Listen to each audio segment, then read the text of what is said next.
Hello my dear students, आज के इस लेक्चर में डिस्कस करने जा रहे हैं विद्युत चुंबकीय तरंग के गुण। यानी विद्युत चुंबकीय तरंग के गुण कौन कौन से होते हैं, किस तरीके से होते हैं, इस पे हम लोग बात करेंगे। तो सबसे पहले बता दूं कि यदि आप चैनल पे पहली बार हैं तो चैनल को सब्सक्राइब कर लें और इस सेशन को लाइक कर दें।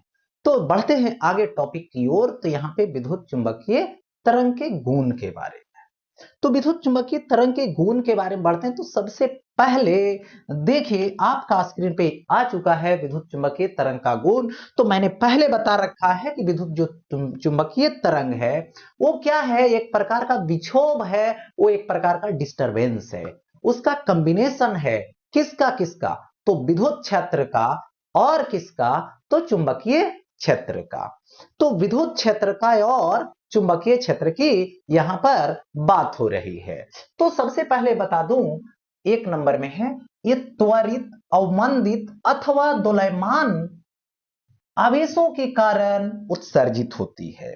मैंने पहले भी बता रखा है प्रोडक्शन में कि चुंबकीय विद्युत चुंबकीय तरंग की जो उत्पत्ति होती है वो किससे होती है, या तो विद्युत आवेश त्वरित अवस्था में हो, या तो अवमंदित यानी उसकी स्पीड कम रहा हो, अथवा ओसिलेशन कर रहा हो, जिससे क्या होती है, किसी भी बिंदु पर विद्युतीय क्षेत्र परिवर्तन होती है, जिसके कारण वहां पर चुंबकीय क्षेत्र खुद ब खुद परिवर्तन होने लगता है। और दोनों का कंबाइंड इफेक्ट ही विद्युत चुंबकीय तरंग होती है। और साथ साथ क्या होता है, वहां से ऊर्जा की ट्रांसफर होती है, ऊर्जा का ट्रांसमिशन होता है।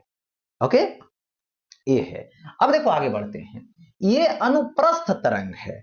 अनुप्रस्थ तरंग का मतलब होता है कि सपोज दैट तरंग इधर जा रहा है, तो उसमें जो ओसिलेशन होगा पार्टिकल का, ऐसे ऐसे होगा, इस तरीके से, या तो ऐसे ऐसे होते हुए आगे की तरफ जाएगा। मतलब तरंग गति के लंबवत दिशा में ओसिलेशन को दर्शाना ही क्या है, अनुप्रस्थ है। तो यहां पर यदि हम बात करें विद्युत चुंबकीय तरंग की, तो ये एक्स है और ये क्या है, वाई है, और ये क्या है, यहां पर जेड है।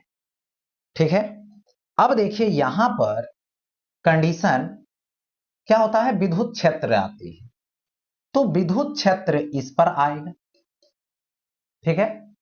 तो यहां पर क्या होगा, इस तरह से विद्युत क्षेत्र का डिस्टरबेंस होगा। ठीक है। तो अब यहां पर देखिए,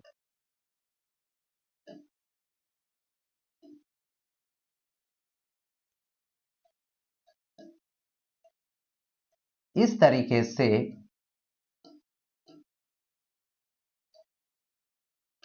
इस दिशा में जा रही है, आगे चलते जाएगा।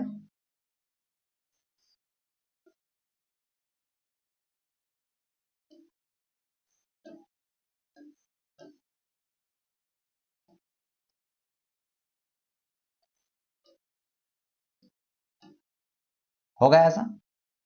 तो ये हो गया क्या चीज, चुंबकीय क्षेत्र होगा।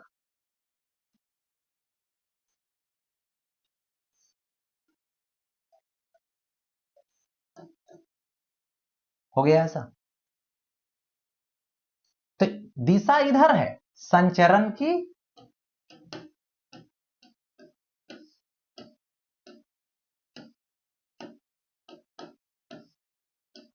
संचरण की दिशा इधर है, और ओसिलेशन इधर हो रहा, ओसिलेशन इधर हो रहा। ठीक है, ये हो गया। अब आगे बढ़ते हैं। इन तरंगों को चलने के लिए किसी माध्यम की आवश्यकता नहीं होती है। मतलब ये तरंगे का जब संचरण होता है तो यहां पर किसी भी माध्यम की आवश्यकता नहीं होती है। मतलब ये जो है बिना माध्यम के, यानी निर्वात में भी इसका संचरण होता है, इसका गमन होता है। जिसकी जो स्पीड होती है, इसकी स्पीड क्या होती है, तो यहां पे C इज इक्वल टू 1/√म्यू नॉट बाई क्या आएगा, एप्सिलॉन नॉट आएगा। म्यू नॉट क्या है, तो इसको बोलते हैं चुंबकशीलता। एप्सिलॉन नॉट क्या होता है, तो इसको बोलते हैं विद्युतशीलता। ओके, तो इसकी जो वैल्यू होगी वो होगी 3 × 10⁸ मीटर पर सेकेंड। हो गया ऐसा। C इज इक्वल टू 1/√म्यू नॉट एप्सिलॉन नॉट, वैल्यू रख दिए। म्यू नॉट 4π10⁻⁷, एप्सिलॉन नॉट 8.85 × 10⁻⁻12 रखोगे, इतना आ जाएगा। तो अब देखिए, इतना होता है निर्वात में।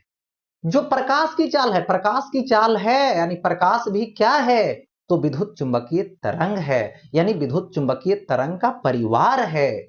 विद्युत चुंबकीय तरंग एक बहुत बड़ा परिवार है, जिसमें से एक सदस्य है कौन, प्रकाश, लाइट, जिसके उपस्थिति में हम वस्तुओं को देखने का काम करते। आगे बढ़ते, किसी माध्यम में विद्युत चुंबकीय तरंगों की चाल। तो किसी माध्यम में, तो ये क्या हो गया, Vm हो गया, इज इक्वल टू 1/√, और ये क्या आएगा, mu naught mu R epsilon naught epsilon R. ठीक है, Vm इज इक्वल टू 1/√, क्या आएगा, mu naught epsilon naught into 1/ क्या आएगा, √, आएगा म्यू आर। देखो 1/√, म्यू आर एप्सिलॉन आर आएगा। तो यहां पे इसकी वैल्यू क्या होती है, C होती है। तो यहां पर क्या आएगा, so Vm is equal to, इसकी वैल्यू C होगी, C/√, mu R epsilon R. ठीक है, Vm is equal to C/√, mu R epsilon R हो गया, दे दिया गया ऐसा।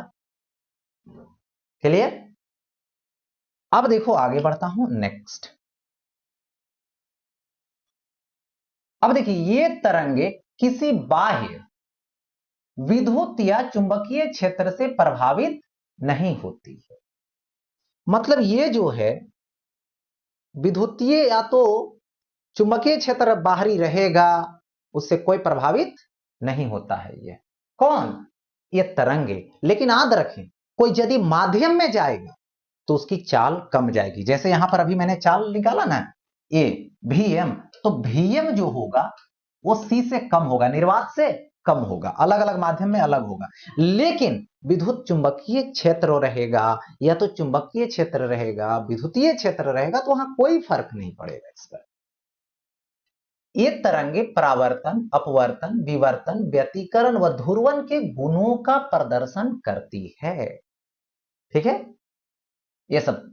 अब देखो, निर्वात में चलने वाली विद्युत चुंबकीय तरंगों में किसी बिंदु पर विद्युत क्षेत्र एवं चुंबकीय क्षेत्र के दोलन समान कलाओं में होते हैं, यानी फेज डिफरेंस, कलांतर 0 डिग्री होता है। अब देखो यहां पर आता है, फोटोग्राफिक प्लेट अथवा आंख के रेटिना पर प्रभाव डालने के लिए विद्युत क्षेत्र ही मुख्य रूप से उत्तरदायी होता है। मतलब जब विद्युतीय चुंबकीय तरंग या तो विद्युत चुंबकीय तरंग की उपस्थिति में हम लोग किसी वस्तु को देखते हैं, जैसे प्रकाश क्या विद्युत चुंबकीय तरंग है, तो रेटिना पर जो प्रतिबिंब बनता है उसमें सबसे बड़ा जो योगदान है वो विद्युत क्षेत्र का है। साथ ही साथ यदि कोई फोटोग्राफिक फिल्म लेते हैं और उस फोटोग्राफिक फिल्म पर विद्युत चुंबकीय तरंग पड़ती है तो क्या होता है, वो जो है से प्रभावित होता है। वो क्या होता है, प्रभावित होता है। ठीक है, तो यहां पर क्या होता है, फोटोग्राफिक प्लेट अथवा आंख के रेटिना पर प्रभाव डालने के लिए विद्युत क्षेत्र ही मुख्य रूप से उत्तरदायी होता है। हो गया ऐसा। अब देखिए आगे, इन तरंगों में औसत विद्युत ऊर्जा घनत्व तथा औसत चुंबकीय ऊर्जा घनत्व बराबर होते हैं। ठीक है, यहां पर इन तरंगों में औसत विद्युत ऊर्जा घनत्व यानी यूई क्या होगा, एवरेज, बराबर यूबी एवरेज दे रखा है ऐसा, जो कि आपस में क्या होते हैं, बराबर होते हैं। ठीक है, इन तरंगों की तीव्रता विद्युत क्षेत्र के आयाम यानी ई नोट अथवा चुंबकीय क्षेत्र के आयाम बी नोट वर्ग के अनुक्रमानुपाती होता है। यानी तीव्रता आई भैरिज ई नोट स्क्वायर, आई भैरिज बी नोट स्क्वायर। ठीक है, विद्युत चुंबकीय तरंगों के साथ साथ संवेग भी संबद्ध होता है। ठीक है, यानी विद्युत चुंबकीय तरंग की जब संचरण होती है तो ऊर्जा का तो प्रवाह हो ही रहा है, ऊर्जा का संचरण तो हो ही रहा है, लेकिन उसके साथ क्या हो रही है, तो संवेग का भी संवहन हो रहा है, जिसके कारण वो किसी भी सतह पर जाके पड़ती है, किसी भी सतह पर जाके टकराती है तो उस पर एक दबाव डालती है, प्रेशर डालती है। ठीक है, तो सतह दो तरीके का होता है, एक होता है कि पूरी तरह से अवशोषित कर ले, पूरी तरीके से अवशोषित कर ले, तो यहां पर होता है पूर्ण अवशोषक। ठीक है, पूर्ण अवशोषक दे रखा है यहां पे।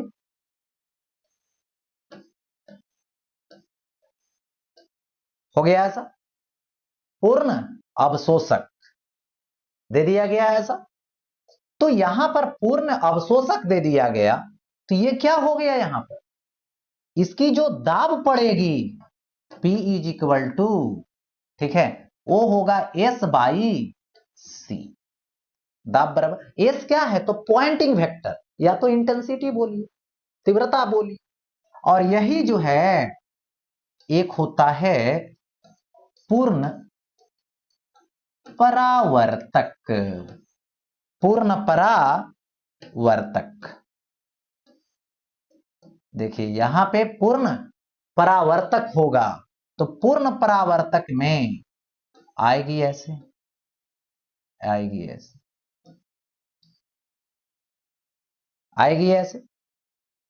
तो पूर्ण परावर्तक जब होगा तो अब यहां पर क्या आएगा, P is equal to 2S by C, P is equal to 2S by C हो जाएगा।